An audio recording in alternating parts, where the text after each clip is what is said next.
Now, youth leading climate action movement across the country are calling on both the national and county governments to increase climate financing for youth-led climate action initiative and institutionalize meaningful youth participation and representation in climate. The call was made during the launch of the Youth Green Manifesto in Nairobi on Tuesday.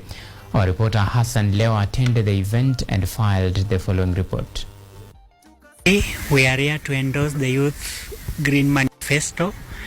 This manifesto aims at reducing the inequalities that exist in our society. Young people at the forefront of climate action have launched a Youth Green Manifesto aimed at guiding how youth should be involved in efforts to address climate change. The youth, drawn from various non-governmental organizations, including Organization of African Youth and We World, have structured their manifesto around 4 key pillars. So the youth in Kenya are demanding for a climate just and a resilient Kenya, and under this there are 4 pillars that are guiding our manifesto, and these include digital inclusion of youth in climate activism, inclusion of women and persons with disability, and also meaningful youth inclusion in climate governance. The youth are demanding greater climate financing for their climate action initiatives, including the establishment of a national and county youth climate fund, the establishment of accessible small grant facilities for youth-led organizations. They also want the expansion of youth participation in green and circular economic financing.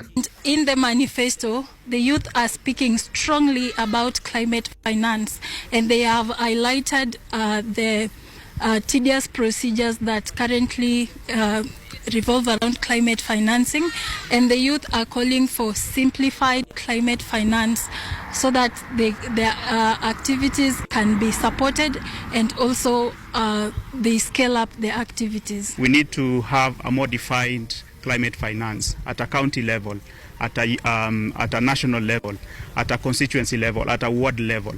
Through the manifesto, young people are calling for the institutionalization of meaningful youth participation and representation in climate governance. Here, the youth are calling for the operationalization of climate-focused youth engagement platforms by the county and national government. They're also demanding that the engagement mechanism be transparent. We are moving from just speaking from boardrooms to ensure that we go to the streets, we go to the people, we go to our communities and ensure that we have the just transition. Just transition to us means that young people are involved, they are on the table, they are on the dialogue table, they're in the boardrooms, and they are making decisions that affect us and ensure that we have a just country where environmental conservation and environmental agendas are part of us. Another key pillar of the Youth Climate Change Manifesto is the Youth Digital Climate Advocacy Adaptation of Youth Climate Action Innovation. They want that both the county and national government promote technology, innovation and data access in circular economy. They also want the establishment of financing mechanisms for youth digital innovation and protection of civic space and climate action recognition. Thirdly is capacity building and digital literacy, which is very important to ensure that fellow young people can use digital platforms responsibly and effectively to champion for environmental conservation. Because digital platforms are a key tool to ensuring that the public is informed and continually engaged. Because today, more than 40% of the Kenyan population has access to internet. Project Our World, Our Planet has been running in 5 countries.